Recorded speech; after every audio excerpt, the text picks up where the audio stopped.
Welcome to the original Gangsters Podcast. I'm your host, Scott Burnstein. This is going to be the third episode in a kind of new series that we're doing, focusing on Canadian biker boss gods, and I'm calling this Legends, Myths, and Legacies.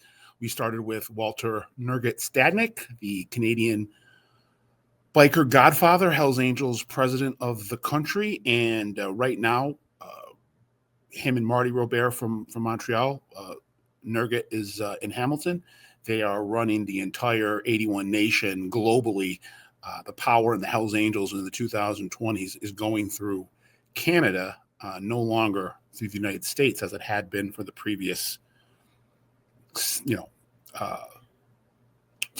60 years. And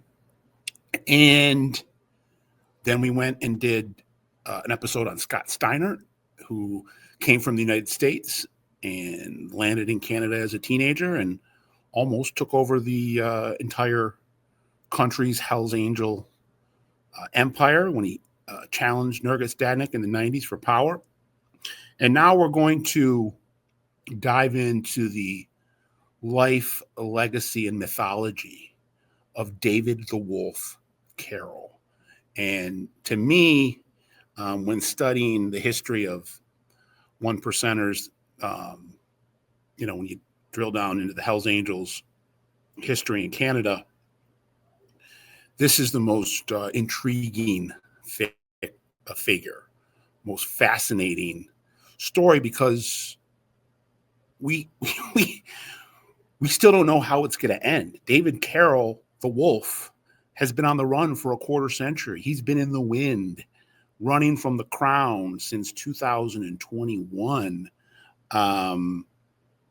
We don't know if he's alive. We don't know if he's dead.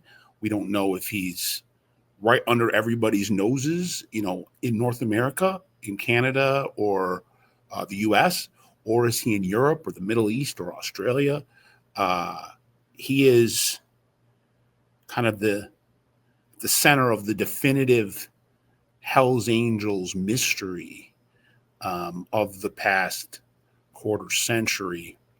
It's a hitman, pimp, drug dealer, the godfather of bikers in Nova Scotia, eventually moved to Montreal and was one of the real OGs in the Hells Angels of the past 30, 40 years.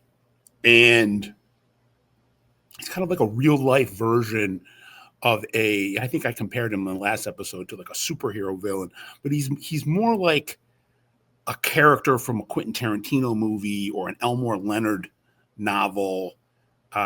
He has a lot of texture to him in terms of, the character that he is in our story when we're talking about the Hells Angels in Canada. He was practically embedded into Canadian gangland folklore before he even vanished.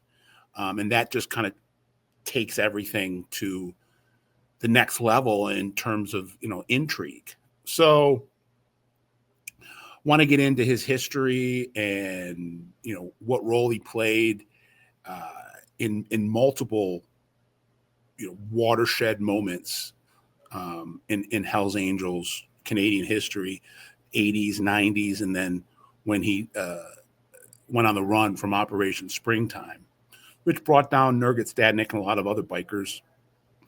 Nurgat had to do 10 years in the can, but he's past it, way past it. It's been out for a decade. David the Wolf Carroll is still he might be gone, but his reputation and his shadow looms large.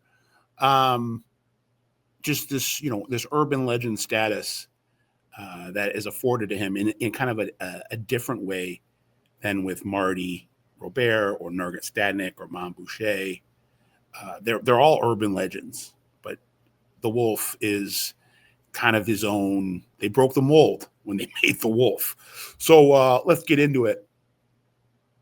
David Carroll comes from Halifax, Nova Scotia, and came on the scene in Canadian, in the Canadian biker landscape in the late 70s, early 80s as the boss of the biggest biker club in Nova Scotia at that time. Was called the 13th Tribe.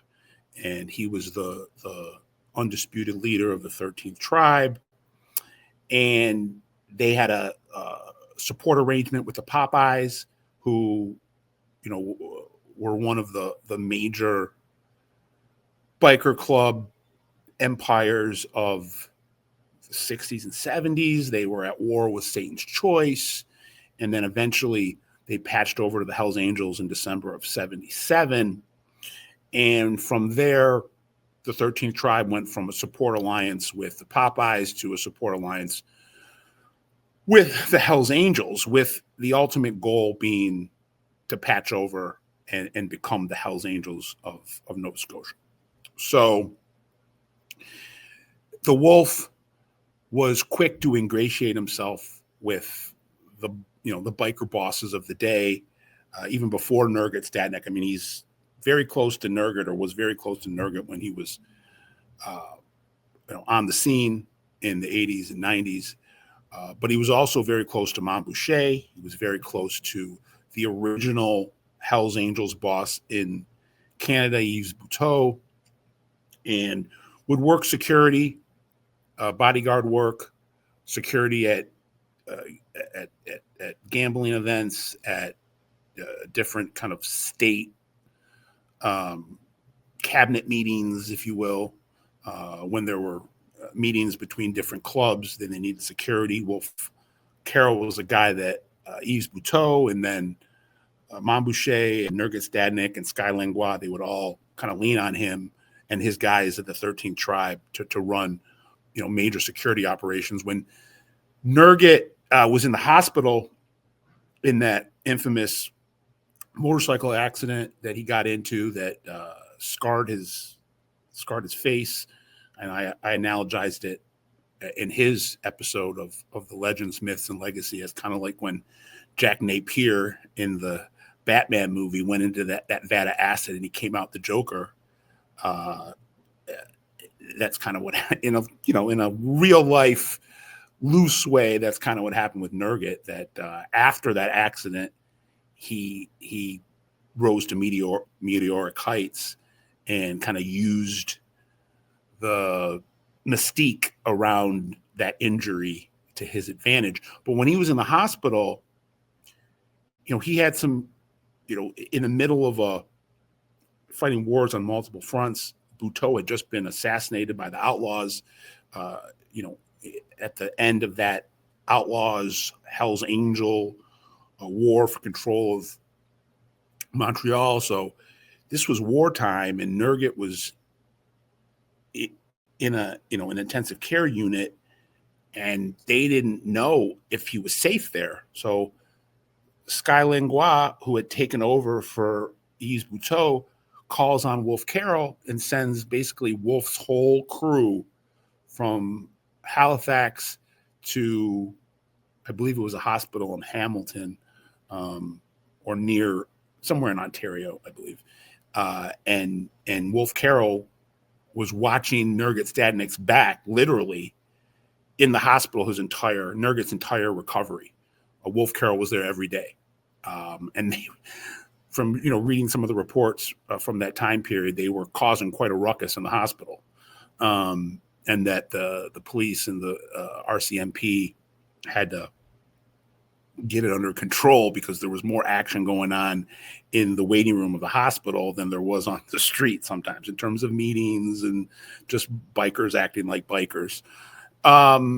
So that is what laid the foundation for the patchover. And the patchover happens on December 5th, 1984. And the 13th Tribe in Halifax, Nova Scotia becomes the Hells Angels of Nova Scotia. And the boss is David the Wolf Carroll. And it doesn't take long, and I'm talking a matter of weeks, before the Wolf is smack dab in the middle of this brutal and iconic moment in Hell's Angels history that, I'm sure people that have followed this over the years, it need no introduction, the Lennoxville Massacre. And we'll get into that right now. Lennoxville Massacre was a purge, an internal purge. Hell's Angels in Montreal had been split. Yves Buteau had split them between North and South chapters in 1979. The North out of Laval, the South out of Sorel. The North was filled with all ex-Popeyes, and these guys were, they were wild. They were the prototypical crazy lunatic biker. Did a lot of drugs, made a mess wherever they went.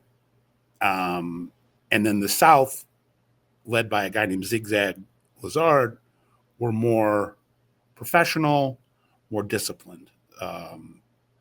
The North was led by a guy they called the Englishman, Laurent Vio, who went by the Englishman. And Vio and then his top enforcer, Yves Apache Trudeau, were just way off reservation in terms of behavior.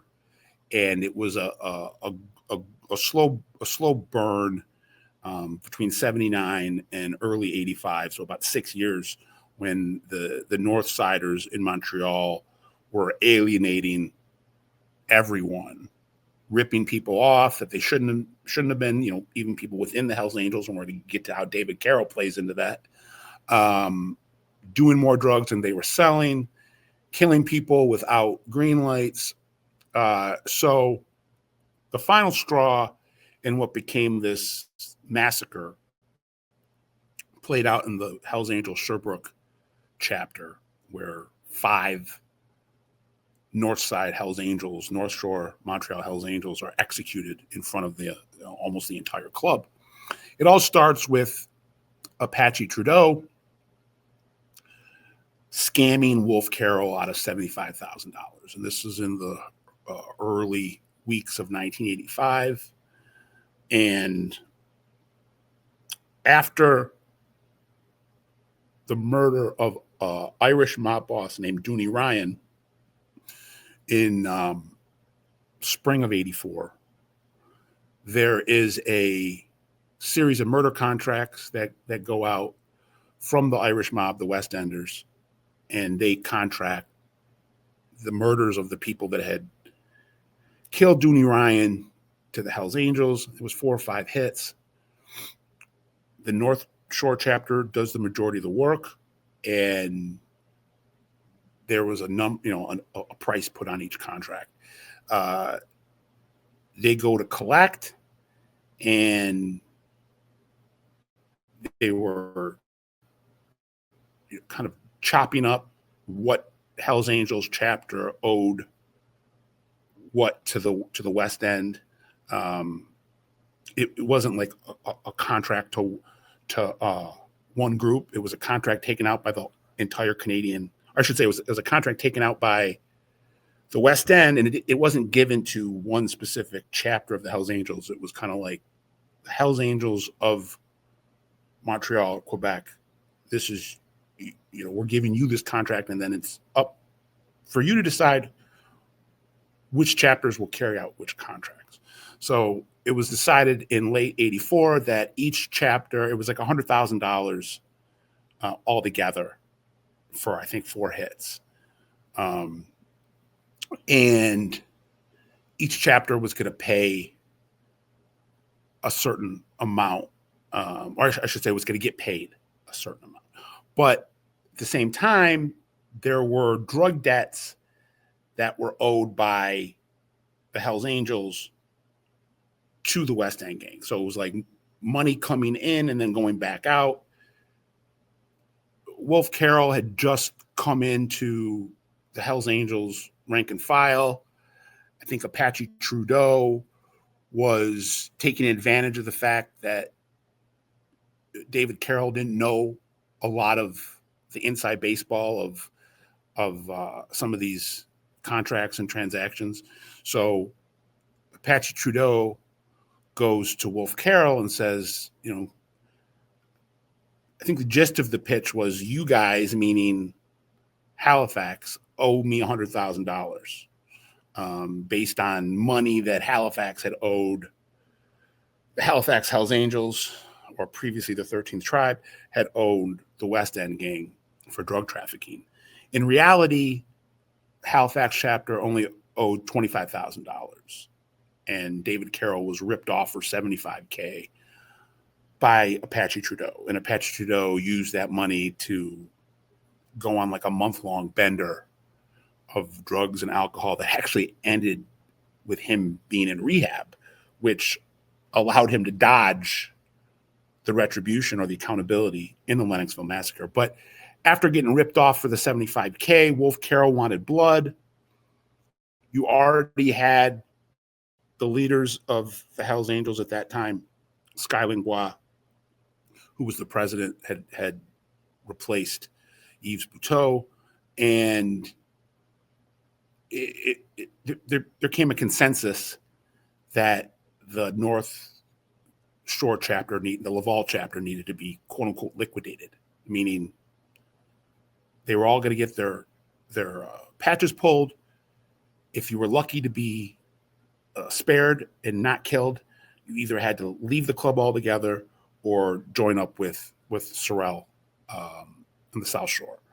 And the Wolf Carroll, David Carroll, was intimately involved in the pursuing the green light to do this. And then once the green light came, planning the logistics and the details of this massacre. And the North Shore chapters, the North Shore, the Laval chapter is lured to a meeting that was going to take place at the Sherbrooke chapter initially it was supposed to take place on March 23rd of 1985. And the Laval chapter, kind of living up to their reputation of these renegades, they rent a bunch of hotel rooms in Lennoxville, which was by Sherbrooke, by the Sherbrooke chapter clubhouse, and they party all the 22nd, and then they're still partying the 23rd, and they don't show up for what was supposed to be the massacre. The planning group, which consisted of Wolf Carroll and others, including allegedly Sky Langlois, pushed the date back another date to the 24th. And on the 24th, the Laval chapter shows up at the Sherbrooke chapter for what they think is a meeting, and in reality, it's a hit. And 5 Laval chapter leaders are executed in front of everybody. Their bodies are thrown in the river, and this is like a red letter day in Hell's Angel history. It was like a lot of people mark time, people that follow and exist in the 1% world of Canada, whether it be law enforcement or guys in the Hells Angels or other 1% clubs. It's like everything in Canadian biker history is before or after the Lennoxville Massacre. And then, it's a transcendent moment. It went well beyond people that knew or cared about the biker world. It was in the media for years. And it's a scenario that they've still not ever been able to live down. People will be talking about the Lennoxville Massacre in Canada forever. That's how consequential that situation was. And it caused a lot of acrimony. It didn't solve the problem, really. I mean, it solved one problem, but created other problems. And from that, you had the Rock Machine was created from the Lennoxville Massacre, because all these guys that were about to patch in to the Hells Angels in 84, 85 were just dissuaded because of what they saw in the Lennoxville Massacre. They were about to join up with a club, while very prestigious. They show that they killed their own. They killed their own brothers. And a lot of those guys that were pending patches rejected the patch and went and started the Rock Machine. And then that led to the Great Quebec Biker War a decade later, and that involves Wolf Carroll as well. But the biggest, shoe to drop after the fact is that Apache Trudeau, who was in rehab when this happens, it is, his life is spared because he wasn't present. He's got nowhere to run except to the Crown, and he goes in to becomes a cooperator, and they bring a case with the Lennoxville Massacre. Sky Lingua takes off. The Wolf Carroll, unlike what happens 25 years later, or I should say, 15 years later, he takes the case, takes the pinch, along with a number of other Hells Angels that had helped plan and execute the purge, and beats the case at trial, gets acquitted at trial. And then he has to fight another murder case, which he beats. But these two prosecutions of him in the mid to late 80s put him into financial ruin.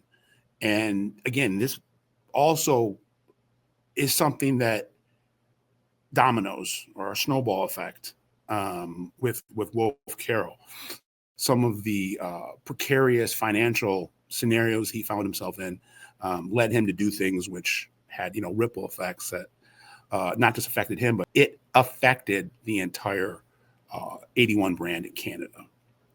So he goes back home to Nova Scotia in 87, 88, and he's still very close with Sky Lingua, still very close to Nurgut Stadnik. Issues for the Wolf start to percolate with Scott Steiner, who we've done an episode on, and we talked about earlier in this episode. Nurgut Stadnik's big rival is also Wolf Carroll's big rival, and in some ways, Steiner on a day-to-day basis, the rivalry was more bitter and more intense with Wolf Carroll than with Nurgut Stadnik, who was, Nurgut was pretty firmly entrenched as the boss, and he wasn't doing a lot of face-to-face interactions. But Wolf Carroll was boots on the ground every day, and him and Scott Steiner were bumping heads on a regular basis. And Steiner, I think, knew to get to Stadnik had to go through Wolf Carroll. Wolf Carroll and Stadnik were a team. And there's also issues with Sonny Barger over across the border of the U.S. Barger had a dislike for the Wolf. I don't know exactly where that stemmed from, but there was a lot of pressure being put on from Barger in the United States to the Canadian Hells Angels to disband Wolf Carroll's Halifax Hells Angels crew.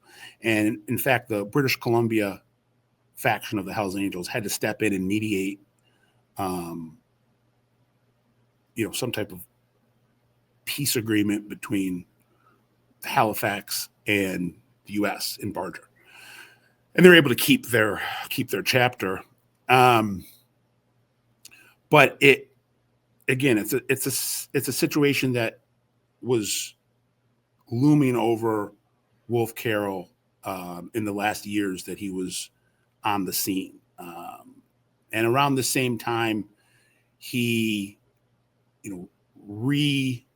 re-ups his major player status in the drug game. This is how he is getting out of his financial ruins, gobbling up new territory. Now it's not just Halifax and Nova Scotia. He's going into Manitoba, into Winnipeg. He's going into the eastern shore of Quebec, east coast of Montreal, and goes heavy into pimping and prostitution, which is where Scott Steiner was making a lot of money. And the two of them both have escort services, high-end escort services, and they're in their own little mini war over the prostitution rackets in Canada at that time, or in their region at least.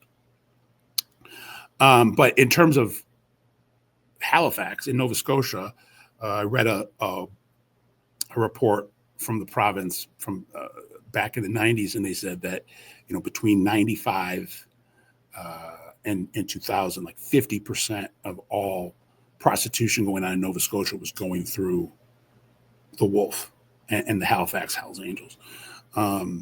But getting ahead of myself a little bit, let's go back just a small amount of time.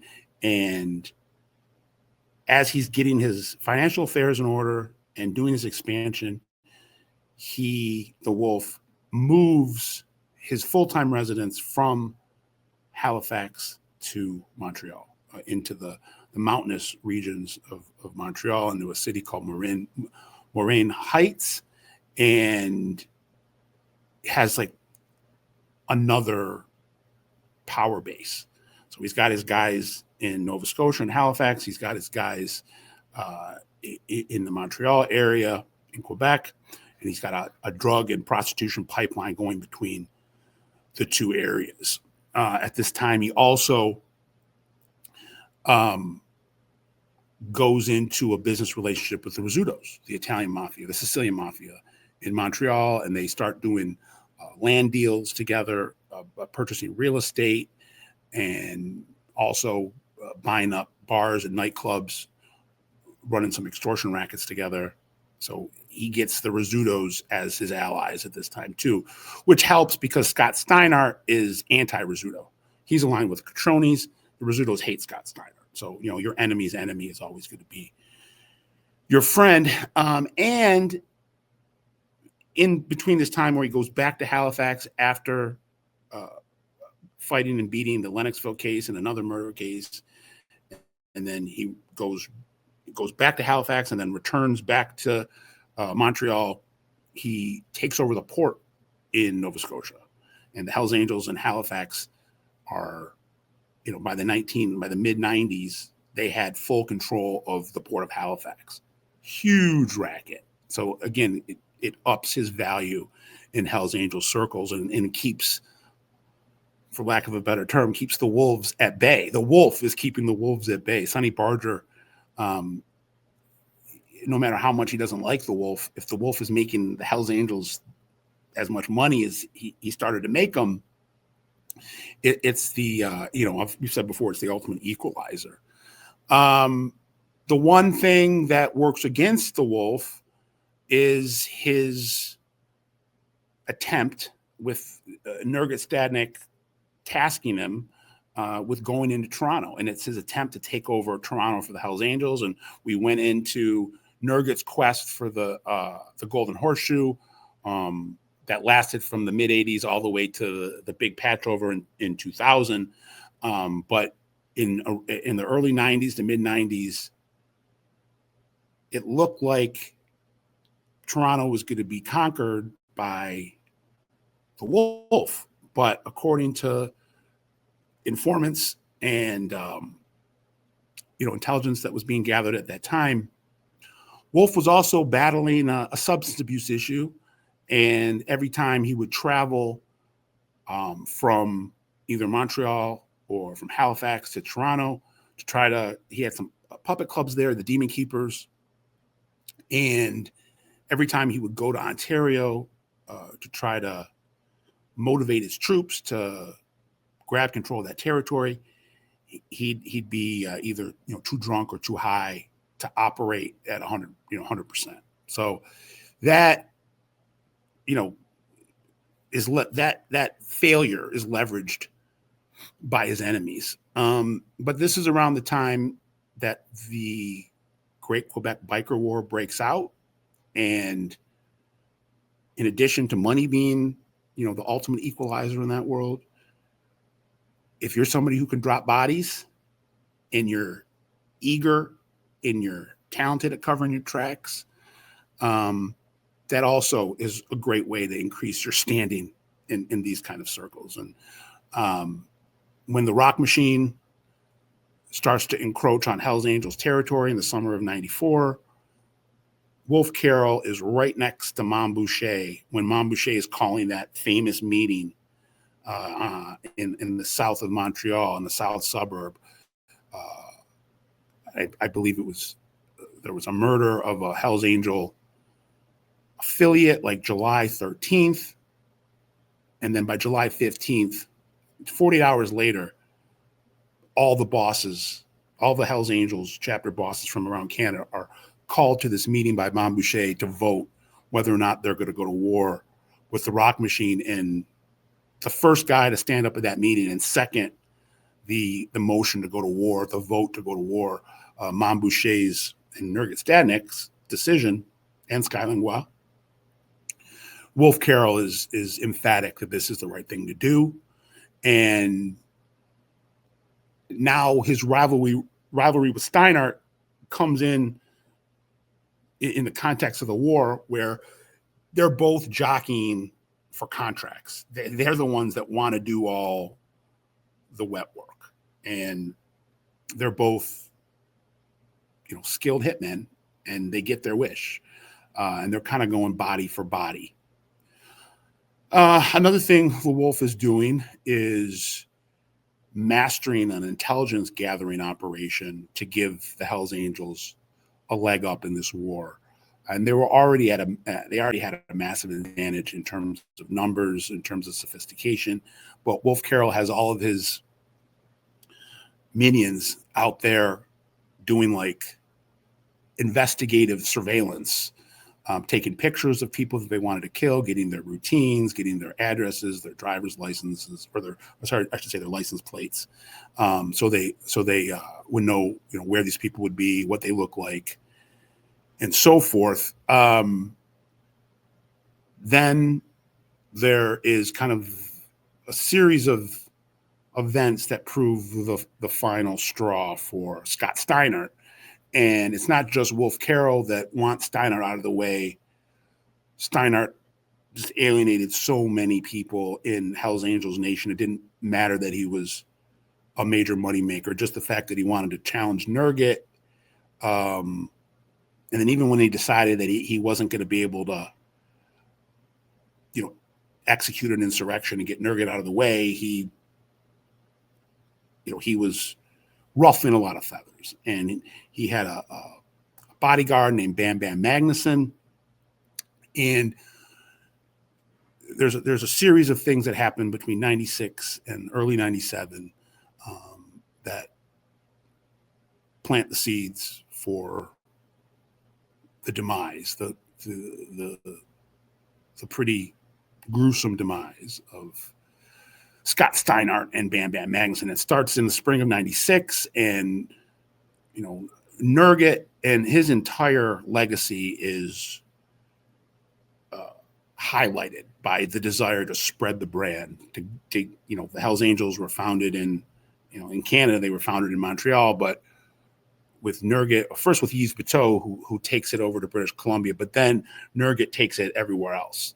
And getting into Winnipeg was something that was of top priority, and they had, zeroed in, targeted the Los Bravos gang, Los Bravos Motorcycle Club, I should say, as their desired patchover club, the club that they wanted to absorb. And Wolf Carroll, in May of 96, has the entire Los Bravos Winnipeg chapter to the Halifax clubhouse for like a recruiting party to like wine and dine them, to show them why they should become Hells Angels. And at this party of an OG Los Bravos member, he wasn't the president. I think he was sergeant at arms, but he was a very respected, high-ranking Los Bravos named David Boyko, gets into a physical altercation with Bam Bam Magnuson, and Bam Bam Magnuson allegedly kills him, shoots him, and then they drop his body in the neighborhood where the wolf lives. And from doing a little of my own due diligence before I did this podcast episode, the authorities in Halifax are still looking to bring charges in this murder. There was, articles and police press releases in the last couple of years that they think there are still people that were involved in the altercation that centered around Magnuson and Boyko that they could charge. Boyko's dead. And then, within a year and a half, Bam Bam Magnuson would be dead. Early 97, Magnuson gets into a fight with Leo Rizzuto. We went over this in the in one of our past episodes, I believe, with Scott, when we were talking about Scott Steiner. Leo Rizzuto, right now, he's the Don. He's the godfather of the Rizzuto mob. But back then, he was a law student, was not involved in the underworld at all. And Bam Bam Magnuson beats him unconscious. So, and then a shipment of drugs gets intercepted. And all these things coalesce. Steiner and Magnuson are called to a meeting at the South chapter in Montreal South in the Sorel, November of 97, and they're beaten to death with baseball bats and hammers. Their bodies dumped in the St. Lawrence River. And Wolf Carroll emerges victorious in his dispute with Scott Steiner and Bam Bam Magnuson. Around the same time, he's a founding member of the Nomads, which was started by Mom Boucher and Nurgut Stadnik as a group of elite Hells Angels in Canada that don't have to report to any specific chapter. They're the dream team, the best of the best, and they can roam free in Canada, asserting their will and authority. So the Wolf Carroll becomes a part of the Nomads. So he's as Scott Steiner is fading, Wolf Carroll is gaining steam in his in the momentum as a Hells Angel. There are reports around this time, intelligence reports from informants that that he doesn't love the direction of the club. Now, he's kind of talking out of both sides of his mouth here, frankly, because this is a guy that was quite bloodthirsty in his own right. But he was saying to people around him that the Hells Angels, when he joined, was about brotherhood. But a decade and a half later, it was just about money. And it didn't mean, being riding a bike. You're still dealing with this issue now at a much larger degree. Being somebody that enjoyed riding a Harley really had nothing to do with what the Hells Angels were about at that point, or wanting to go grab drinks with your brothers in arms, other full patches, and it all came down to what was your racket portfolio, how much money were you making legally and illegally that the club could take from and build up its war chest. Now, again, I think when I say he was kind of double talking here, what he was talking about brass tacks, meaning that if you weren't somebody that was making those, making the kind of money that they wanted you to, or you weren't somebody that was dropping bodies, that you were just being a good brother wasn't enough, and that you were, you had exposure points there. But the double talk comes from the fact that he was one of the people dropping a lot of these bodies, and he was having, he had, his finances were up and down when he was a major player in the Hells Angels. Well, I should say when he was a major player in the Hells Angels before he disappeared. He could still very well be a major player in the Hells Angels, shot calling wise, from his perch as a fugitive. I don't know, but back in the 90s, in the late 80s, his finances were up and down, and there was some issues with debts that he was accruing to this Hells Angels bank, where you could take out loans for drug dealing, and he had accrued a debt. And then, the kind of the final strand of Wolf Carroll, from when the war started to wind down in the late 90s to when he disappeared in 2001, was this string of gangland slayings that really accentuated his violent side. And, Canadian authorities attribute at least 10 murders being ordered or carried out by Wolf Carroll between 1998 and 2000. So that's almost a body a month, or I should say a body every other month. So, that's a big part of his legacy. And it didn't matter if you were a Hells Angel or you were a Hells Angel or you were a former Hells Angel. If you were on his bad side, he was coming after you.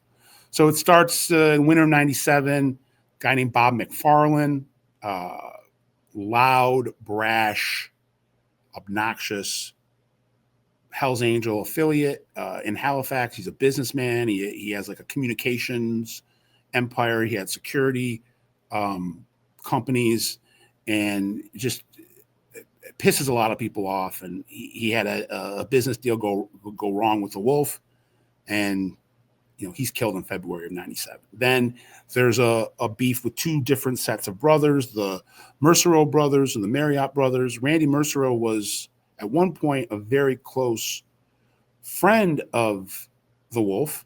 They were co-defendants in the Lennoxville Massacre case. They both got acquitted, but Mercereau eventually leaves the Halifax Hells Angels, breaks off, starts his own crew, and the Mercereaus and the Marriotts and the Hells Angels of Halifax are in like a three-way war, for lack of a better word. These kind of wars within wars, or offshoots of wars. And there are multiple double homicides where some of these street figures and their wives and or girlfriends are killed. And again, it's really brutal. Randy Mercereau was killed in November of 99, going to a meeting in Montreal to try to, it was, to use the Mafia parlance, it was a kind of a sit down, or he thought it was a sit down. And Wolf Carroll had told the Montreal Hells Angels to kill him. And they did. And he was found a couple years later. And then his brother, who vowed to avenge Randy's death, is killed in the months to come, with his wife are slain inside their home. And then one of the Marriott brothers is killed with his wife. It was bloody, man. It was really bloody. But then by March of 2001, Operation Springtime hits. And as I mentioned earlier, Nergit Stadnik goes down without a fight, just acknowledges that he has to go do some time. But the Wolf wasn't ready to tap out, and he disappears. And, frankly, looking at how the indictment came down and how the RCMP went about finishing up, the very end of the case when the indictment hits, and then you go round everybody up. For some reason, they waited for Wolf Carroll to be on vacation in March of 2001. He's on vacation with his family in Mexico, in Ixtapa, the day that the indictment hits, and he just never comes back to Canada, and they can't find him in Mexico. It's curious why you wouldn't just wait for him to come back to Canada and then drop the indictment and arrest him at his house. But he flees, and he's never been seen again. And this is the mystery that surrounds Wolf Carroll. where in the world is Wolf Carroll right now?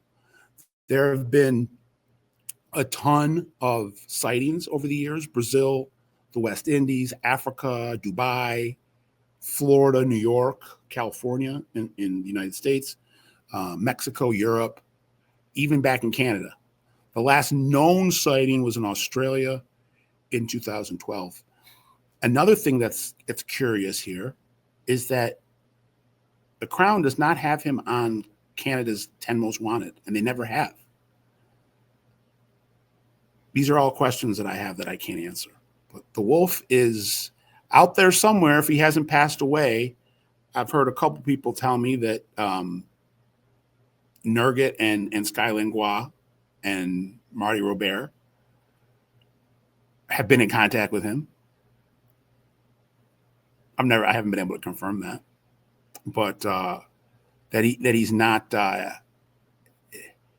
He's underground to the whole world except 81 Nation. That the powers that be in the Hells Angels, know where he is, are in communication with him, and that he still chimes in to some degree, some level. I guess we won't know until we either have an obituary or he gets arrested. But David the Wolf Carroll, definitely a legend, has a huge legacy, and is an urban myth, an urban legend. And that's what this series is all about. So I hope you guys enjoyed learning about the wolf. And I wish that we could wrap it up with, more a complete, put a bow on this thing and be able to tell you where the wolf is and what happened to the wolf. But we don't know. And maybe to me, that's what makes him the most intriguing Hell's Angel biker boss of, this last 50 years. The mystique he's dripping in mystique. So again, I hope everybody enjoyed.